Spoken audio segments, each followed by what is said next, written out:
आपका बहुत स्वागत है। मैं हूं विवेक पांडे आपके साथ। तो मिशन 23 पर मंत्रणा जारी है। बीजेपी की ओर से लगातार कवायद यही की जा रही है कि किसी भी तरह से छत्तीसगढ़ में उसकी जो गहरी पैठ थी वो दोबारा बनाई जाए। बीजेपी की प्रदेश प्रभारी यानी कि डी पुरंदेश्वरी जो कि छत्तीसगढ़ के दौरे पर हैं और तमाम बैठकें वे ले रही हैं, और इसके पीछे मंशा केवल और केवल यही है कि पार्टी को पूरी तरह से न केवल रिचार्ज करना है बल्कि साथ ही साथ नेता जिनको फील्ड में भी भेजना है, साथ ही साथ जनता के बीच में एक सकारात्मक संदेश जाए कि पार्टी लगातार उनके लिए काम कर रही है। और भी तरीके से इसके साथ ही साथ बीजेपी की एक मंशा ये भी है कि जो बजट सत्र शुरू हो रहा है उसमें पार्टी किस तरह से सरकार को घेरेगी, सदन के अंदर किस तरह से लड़ाई लड़ी जाएगी, सदन के बाहर बीजेपी की क्या कुछ प्रोग्रामिंग होगी, इन तमाम चीज़ों पर न केवल पुरंदेश्वरी अपने कार्यकर्ताओं को, नेताओं को टिप्स दे रही हैं बल्कि साथ ही साथ वो तमाम फीडबैक भी ले रही हैं, जिसके अंतर्गत बीजेपी को आने वाले समय में न केवल जनता के बीच में जाना है बल्कि साथ ही साथ सरकार के उन तमाम चीजों को भी बताना है जिस पर सरकार विफल है।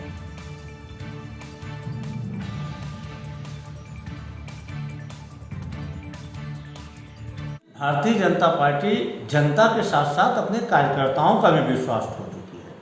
जब बूथ में उनके पास कार्यकर्ता ही नहीं बचे हैं तो किस प्रकार से बूथ मैनेजमेंट करेंगे। नेताओं की विश्वसनीयता पूरी तरीके से खत्म हो चुकी है। 2018 के पहले 15 साल तक जो कुशासन, जो भ्रष्टाचार इन्होंने किया, उसके बाद 3 साल से जो कांग्रेस की सरकार है, जिस प्रकार से कांग्रेस ने जनता को एक बेहतर प्रशासन दिया, जन कल्याणकारी योजनाएं लागू की, जनोन्मुखी योजनाएं लागू की, मुख्यमंत्री भूपेश बघेल का विश्वसनीय छत्तीसगढ़ उभर के सामने आया। उसके बाद भारतीय जनता पार्टी छत्तीसगढ़ में नेतृत्व विहीन हो चुकी है, मुद्दा विहीन हो चुकी है और जनता का भरोसा खो चुकी है, और जनता के साथ साथ कार्यकर्ताओं का भी भरोसा खो चुकी है। ऐसे में पुरंदेश्वरी जी का बूथ मैनेजमेंट करना या बूथ मैनेजमेंट की बातें करके चुनाव जीतने की बातें करना सिर्फ ख्याली पुलाव है, इसके अलावा कुछ भी नहीं।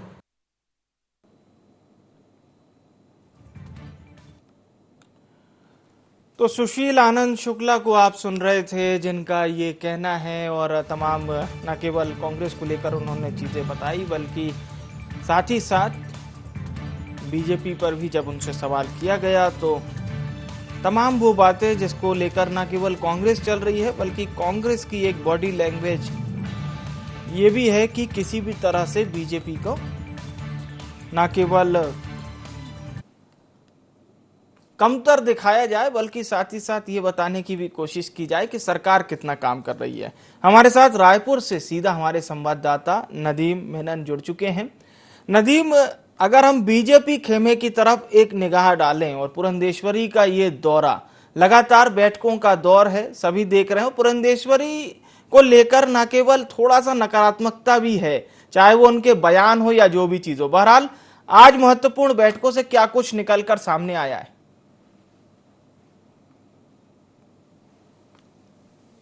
जी,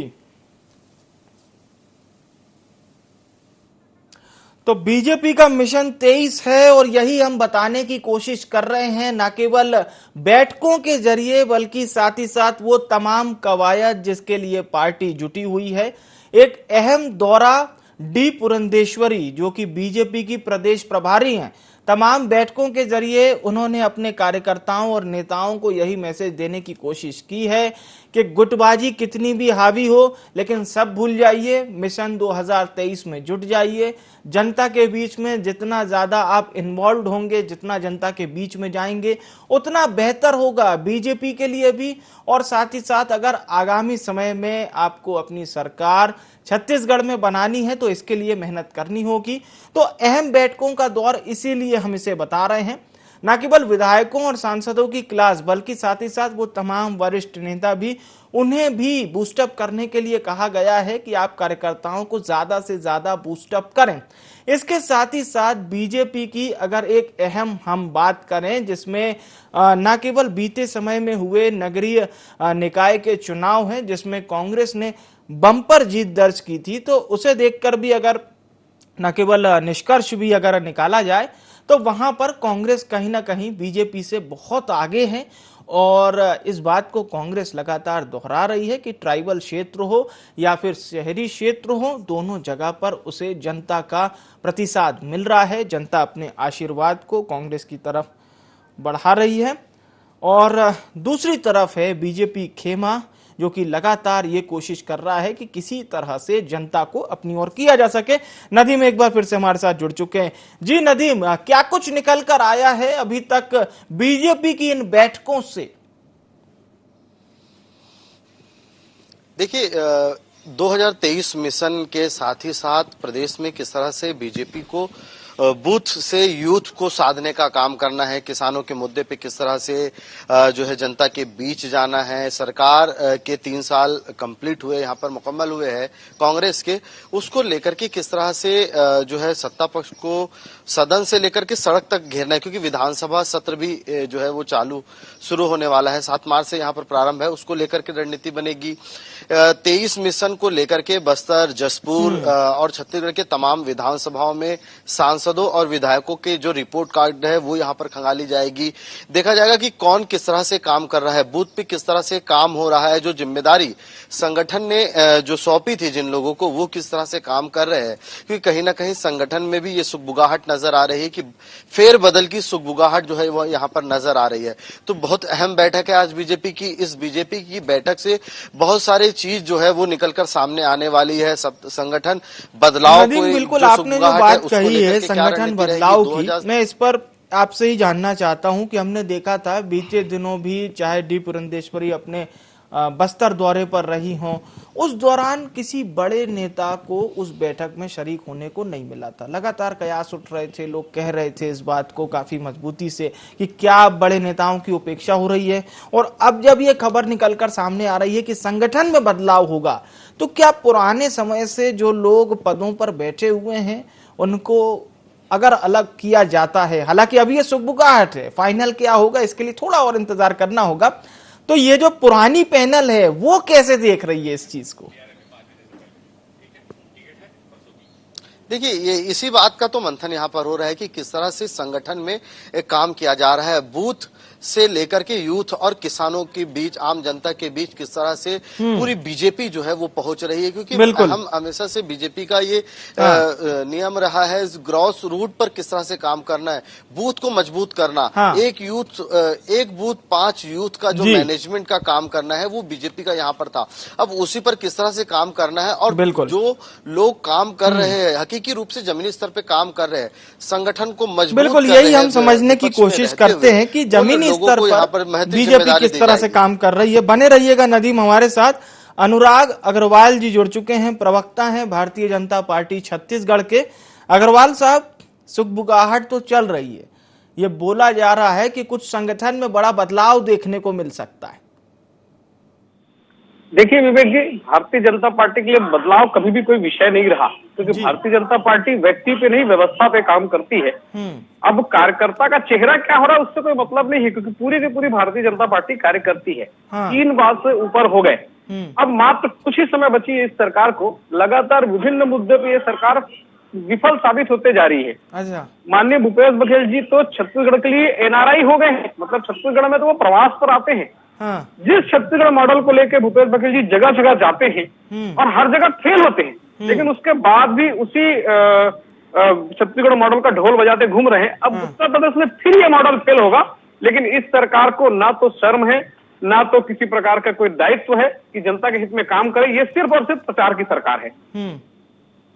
ठीक है, तो आप कह रहे हैं प्रचार की सरकार है। बने रहिएगा अग्रवाल साहब हमारे साथ। सुरेंद्र वर्मा जी जुड़ चुके हैं, प्रवक्ता हैं छत्तीसगढ़ कांग्रेस के। वर्मा जी, सबसे महत्वपूर्ण बात यह है कि जो बात आपने अग्रवाल जी को सुना, वो तो ये कह रहे हैं कि एनआरआई से तुलना कर रहे हैं, हालांकि आप लोग इसे कैसे लेते हैं? विवेक जी, जो छत्तीसगढ़ का जो समृद्धि का मॉडल है वो तेजी से पूरे देश में स्थापित हो रहा है, और यही पीड़ा है भारतीय जनता पार्टी के नेताओं की। मूल बात जो ये दावा करते थे कार्डर बेस्ड पार्टी होने का, तो इनका जो असल चरित्र है अधिनायकवाद, पूंजीवाद और आउटसोर्सिंग, जो स्थानीय कार्यकर्ता और नेताओं का गला घोटा जाता है भारतीय जनता पार्टी में, उसका स्पष्ट उदाहरण है। इनके जो प्रभारी, आपको याद होगा, जो 15 साल के मुखिया रहे, इनके मुख्यमंत्री थे, रमन सिंह ने कहा कि एक छोटा चेहरा मेरा भी है, तो इनकी प्रभारी कहती है कि किसी के चेहरे पे चुनाव नहीं लड़ेंगे। तो छत्तीसगढ़ के नेताओं को तो इनके शीर्ष नेतृत्व ने ही नकार दिया है। और रही बात संगठन की मजबूती की, बूथ लेवल पर कार्यकर्ता बनाने की, आपको भी पता है विवेक जी, 2018 के विधानसभा चुनाव के टाइम ने भारतीय जनता पार्टी ने छत्तीसगढ़ में दावा किया था कि 57 लाख हमारे कार्यकर्ता हैं, और वोट कितना मिला इनको? 40 लाख। तो 17 लाख तो इनके कार्यकर्ता ही वोट नहीं दिए, घर परिवार की तो बात छोड़ दीजिए आप। तो ये झूठ, भ्रम और गलत बयानी भारतीय जनता पार्टी का चरित्र है।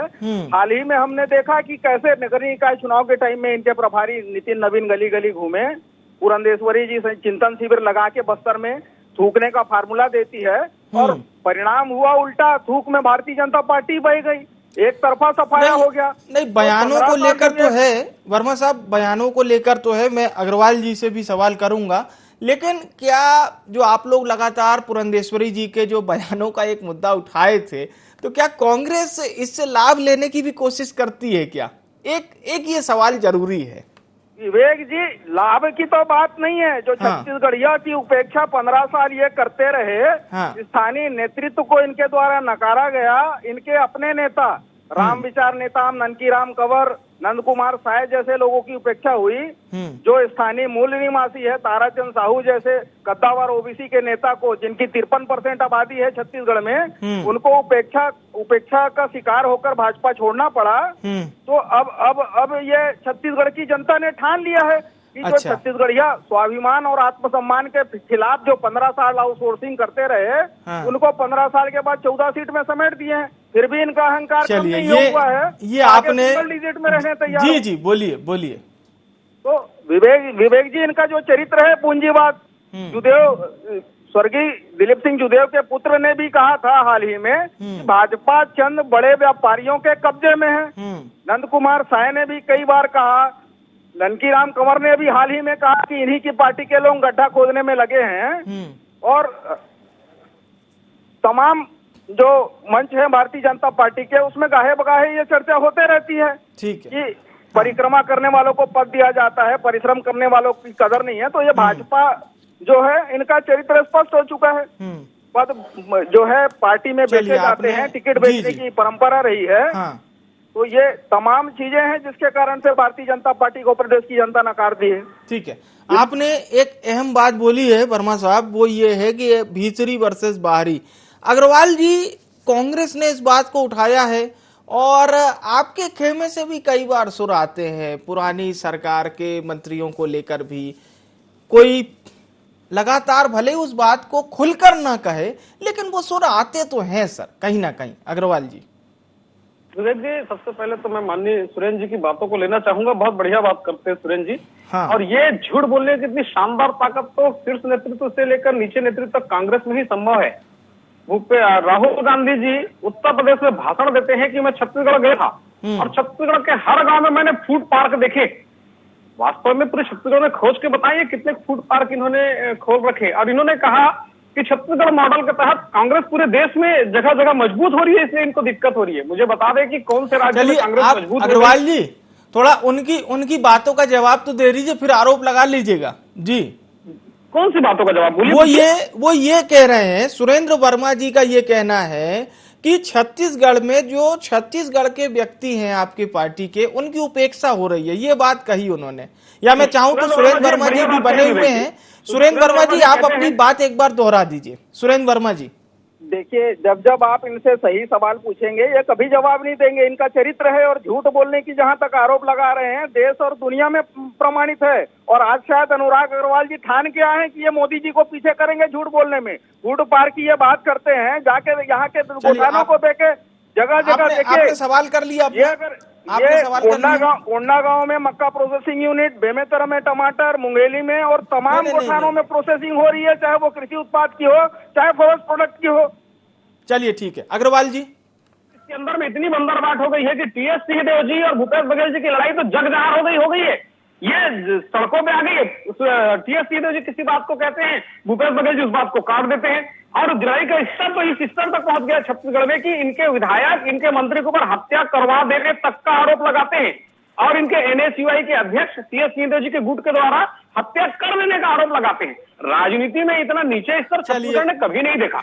प्रश्नोत्तरी श्रृंखला हो गई है, मुझे ऐसा लग रहा है। वर्मा जी जो सवाल कर रहे हैं तो अग्रवाल साहब दूसरा जवाब दे रहे हैं, अग्रवाल साहब जो सवाल कर रहे हैं वर्मा जी दूसरा जवाब दे रहे हैं। आप दोनों मेहमान हमारे साथ बने रहिएगा। हमारे साथ हमारे रिपोर्टर नदीम भी लगातार जुड़े हुए हैं। नदीम, फिलहाल सियासत में क्या कुछ नजर आता है? कांग्रेस को अगर हम देखें तो क्या कांग्रेस खेमा इस समय, मैं कांग्रेस की बात कर रहा हूं, फिर सरकार पर आप भले ही बताइएगा, क्या कांग्रेस खेमा थोड़ा मजबूत नजर आता है बीजेपी से? देखिए, यहाँ संगठन की अगर बात करें तो कांग्रेस लगातार मजबूत होने की कगार पर यहाँ पर लगातार नजर आ रही है। देखते जाए तो डिजिटल जो है यहाँ सदस्यता अभियान के जरिए लोगों के पीछे, हालांकि नाराजगी तो दोनों खेमे में कहीं ना कहीं उभर कर आती है, कार्यकर्ता नाराज नजर आते हैं और संगठन को किस तरह से मजबूत बनाना है इसको लेकर के कांग्रेस लगातार यहाँ पर काम कर रही है। लेकिन अगर हम बात करें सत्ता की, सत्ता में लगातार जो भूपेश सरकार है उसके काम को लेकर के संगठन जनता के बीच जा रही है और यही वजह है कि अब बीजेपी जो है कमर कसती हुई नजर आ रही है 2023 मिशन को लेकर के। और आज इसी वजह से आज एक बड़ी बैठक है क्योंकि बस्तर के बाद जो है बीजेपी की प्रदेश प्रभारी जो है आज वो जयपुर में बैठक कर रही है। तमाम लोगों के साथ आज मंत्रणा है, कोर कमेटी के साथ बैठक है, उसके बाद सांसद विधायकों के साथ भी जो है वो बैठक है और इस पे एक बड़ी रणनीति यहाँ पर निकलकर सामने आने वाली है आगामी दिनों के लिए। बिल्कुल बड़ी रणनीति निकलकर सामने आने वाली है। नदीम बने रहिएगा हमारे साथ। अग्रवाल जी से हमारी चर्चा हो रही थी।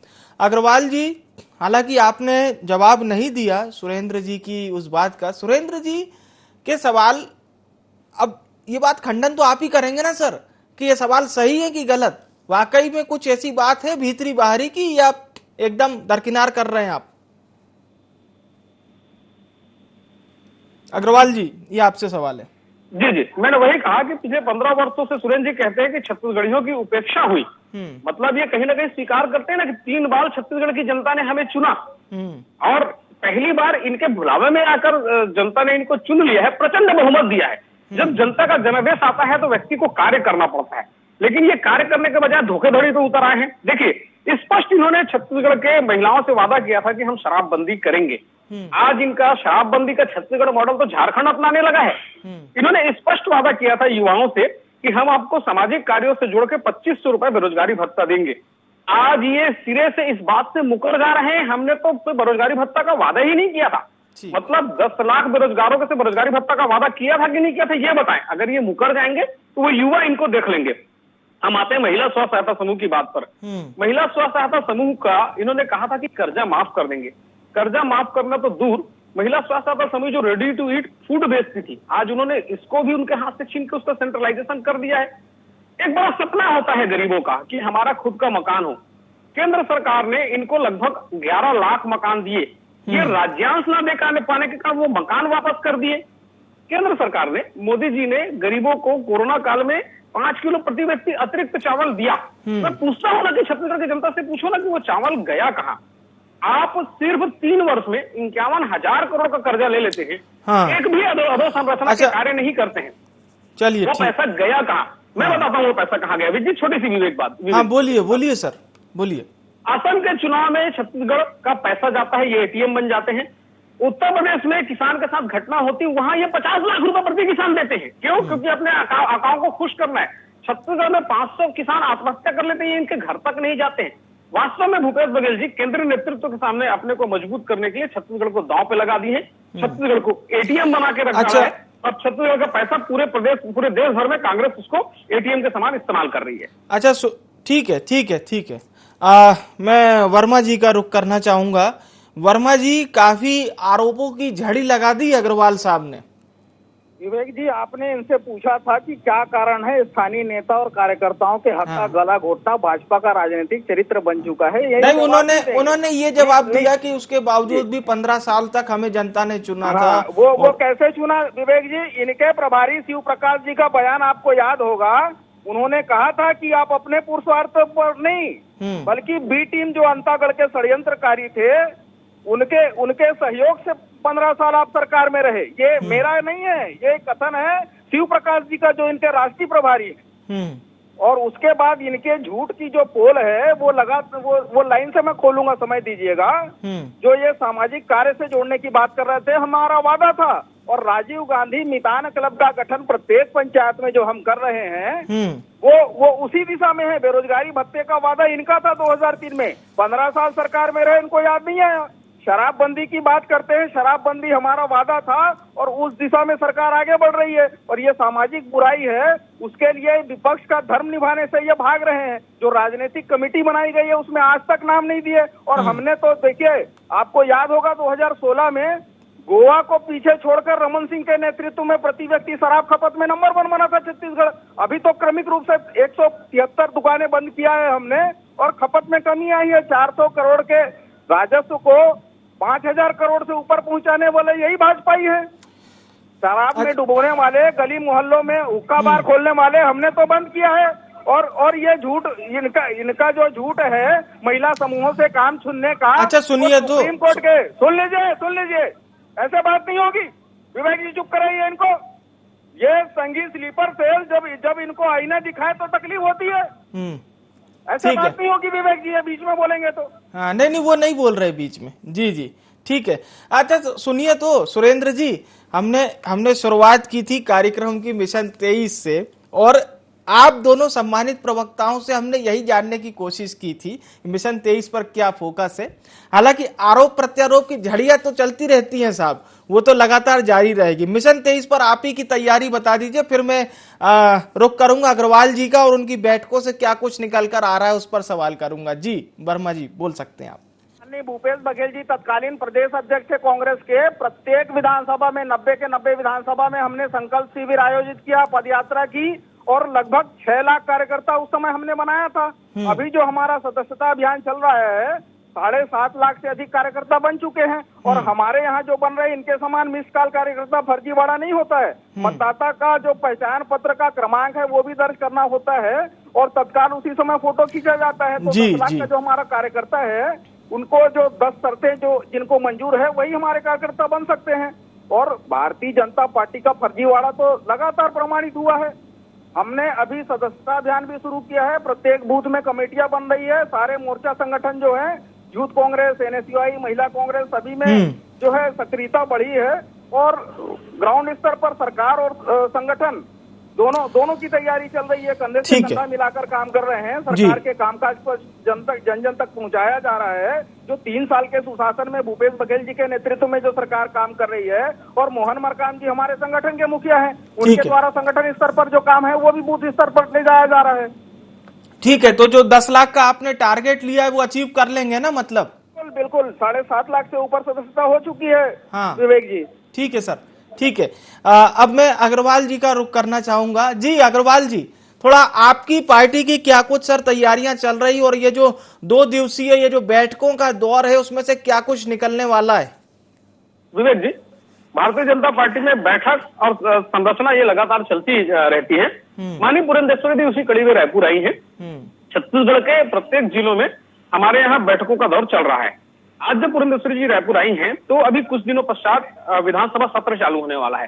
तो सबसे पहले उन्होंने विधायकों की बैठक ली, और विधायकों की बैठक में जनता की समस्याओं को, इन दिनों जो जितनी दिक्कतें जनता को झेलनी पड़ रही है जी, उसको मुखरता से विधानसभा में उठाने के लिए उन्होंने विधायकों से बात की, और उन्होंने दिशा निर्देश दिया कि जनता की आवाज संसद तक विधानसभा में पहुंचनी चाहिए, और लोगों को इस बात में कार्य करने के लिए उन्होंने बल दिया। दूसरी बैठक उन्होंने सांसदों की सांसदों की बैठक में उनके क्षेत्र में जो केंद्रीय योजनाएं आ रही है उसका क्रियान्वयन जो नहीं हो रहा है, वो बात जनता को बताने के लिए बात हुई। और क्योंकि जैसे आप केंद्रीय योजनाएं, मैं बता रहा था विवेक जी पहले, प्रधानमंत्री आवास योजना हो, अनाज योजना हो, जल जीवन मिशन हो, केंद्र सरकार लगातार छत्तीसगढ़ को पैसे दे रही है, लेकिन ये केंद्र सरकार पे सिर्फ आरोप लगा रहे हैं और जनता तक वो बात नहीं पहुंच रही है। तो उन्होंने सांसदों से इस बारे में चर्चा की। ठीक है, अब अभी कोर कमेटी की बैठक चल रही है। कोर कमेटी की बैठक में जनता की जो लड़ाइयां हैं, जो सड़क पे लगातार चल रही है, उस लड़ाइयों को तेज करने के लिए माननीय शिव प्रकाश जी और माननीय पुरंदेश्वरी जी निर्देशित कर रही हैं। ठीक है, भविष्य की रोड मैप तैयार हो रही है। वास्तव में 3 साल में इस सरकार ने ऐसा कोई भी वर्ग नहीं छोड़ा जिससे इन्होंने धोखाधड़ी ना की हो। निश्चित तौर पर तो आप लोग भी सड़क से सदन तक तमाम मुद्दे उठाने के बिल्कुल प्रयासरत हैं। आप दोनों मेहमानों का बहुत बहुत धन्यवाद हमारे साथ जुड़ने के लिए। अब हम सीधा एक बार फिर से रुख करते हैं नदीम का। नदीम, हमने बीजेपी कांग्रेस दोनों से बात की और दोनों पार्टियों ने अपने अपने बारे में बताया किस तरह से वो तैयारियां कर रही हैं। बहरहाल अभी अगर हम एक इक्वलेंट अगर देखें या प्रतिस्पर्धा के तौर पर देखें तो फिलहाल कौन रेस में आगे जाता हुआ नजर आ रहा है फिलहाल? देखिए, अगर हम फिलहाल बात करें तो इस वक्त ग्रामीण क्षेत्रों में कांग्रेस बहुत मजबूत नजर आ रही है, क्योंकि किसानों को जो राजीव गांधी की किसान न्याय योजना के जरिए भूपेश सरकार ने साधने का काम किया है, 2500 रुपए में धान खरीदे का मामला है, इसको लेकर के जो किसानों को लुभाने का काम किया है और किसानों को दिया है, ये एक बड़ा फैक्टर जो है कांग्रेस के लिए काम यहाँ पर करता हुआ नजर आ रहा है। गौठान और जो है गौध्यान जो है गौधन योजना, जिसके तहत जो है गोबर खरीदी कर रही है, वहां पर गौठानों में स्वयं सहायता समूह को रोजगार उपलब्ध करा रही है, वहां पर तरह तरह के उत्पादों का जो है वो उत्पादन किया जा रहा है। तो कहीं ना कहीं ग्रामीण परिवेश में इस वक्त कांग्रेस बहुत मजबूत नजर आ रही है। निश्चित तौर पर अपनी योजनाओं के जरिए कांग्रेस जनता के बीच में जा रही है। बहुत बहुत धन्यवाद नदीम हमारे साथ जुड़ने के लिए। तो हम चर्चा कर रहे थे रणनीति और मिशन की, दोनों पार्टियों के मिशन के बारे में हमने चर्चा करने की कोशिश की कि छत्तीसगढ़ में किस तरह से दोनों पार्टियां 23 की तैयारियों को लेकर आगे बढ़ रही हैं। बीजेपी और कांग्रेस ने तैयारियों में यह बात जरूर बताई कि किसी भी तरह से गुटबाजी को पनपने नहीं दिया जाएगा और सबको एक साथ आगे बढ़ने की न केवल नसीहत दी जा रही है बल्कि साथ ही साथ रिजल्ट के तौर पर भी दोनों पार्टियां इस बात को बखूबी जानते हैं कि गुटबाजी से नुकसान बहुत होता है। और भी तमाम प्रयास हैं जो पार्टियां कर रही हैं अपनी मेजोरिटी को बढ़ाने के लिए और जनता के बीच में अपनी पैठ को और भी ज्यादा मजबूत करने के लिए। फिलहाल के लिए IND स्पेशल में इतना ही। मुझे यानी विवेक को दीजिए इजाजत। नमस्कार।